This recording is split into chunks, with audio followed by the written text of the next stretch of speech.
Hello दोस्तों, उम्मीद है आप सब ठीक ठाक होंगे। आज हम आपको जो कहानी बताने जा रहे हैं, उसमें आपको मेहनत और आत्मनिर्भरता की सीख मिलेगी। उम्मीद है आपको कहानी पसंद आएगी। पर कहानी शुरू करने से पहले मैं आपसे आग्रह करना चाहूंगी कि आप प्लीज चैनल को सब्सक्राइब करें, लाइक करें, शेयर करें और साथ ही बेल आइकन दबाएं ताकि आगे आने वाली कहानियों की सारी जानकारी आपको मिल सके। धन्यवाद दोस्तों, आइए कहानी शुरू करते हैं।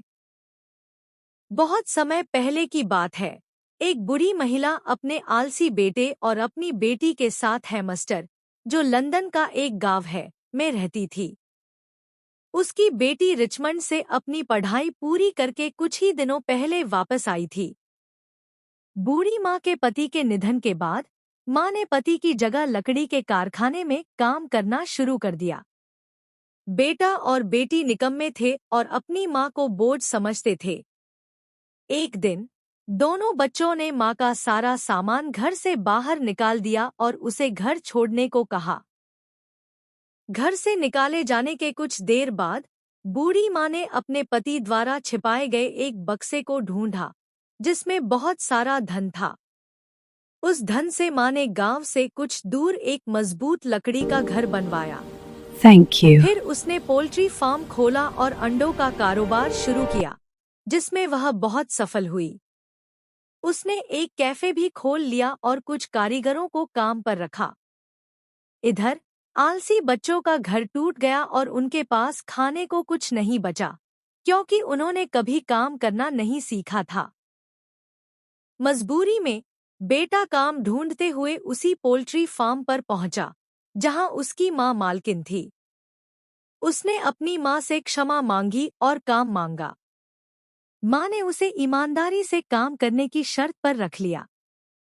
कुछ समय बाद बेटा अपनी बहन को भी बुरी हालत में देखता है। अब दोनों बच्चों को अपनी गलती का एहसास होता है। वे दोनों मां के पास जाते हैं, माफी मांगते हैं और काम पर लग जाते हैं। मेहनत करके तीनों एक साथ रहने लगते हैं। बच्चे खुशी से कहते हैं कि कारोबार का स्वामित्व हमेशा मां के पास ही रहेगा और वे उसे कमा कर देंगे। मां बहुत प्रसन्न होती है। दोस्तों, इस कहानी से हमें यह शिक्षा मिलती है कि जीवन में आलस्य और निराधार निर्भरता हमें कभी सफलता नहीं दिला सकती, जबकि शिक्षा और परिश्रम हमेशा आगे बढ़ने और अपने परिवार को सहारा देने का मार्ग खोलते हैं। हमें हमेशा मेहनत करनी चाहिए और आत्मनिर्भर बनना चाहिए। बिना मेहनत के जीवन में कुछ नहीं मिलता और बुरे समय में केवल अपनी मेहनत ही साथ देती है। दोस्तों, मैं एक बार फिर से रिक्वेस्ट करना चाहूंगी कि अगर आपको इस चैनल पर मिलने वाली कहानियां पसंद आती हैं, तो प्लीज इसे सब्सक्राइब, लाइक और शेयर करें और साथ ही बेल आइकॉन भी दबाएं ताकि आपको आगे आने वाली कहानियों की जानकारी भी मिल सके।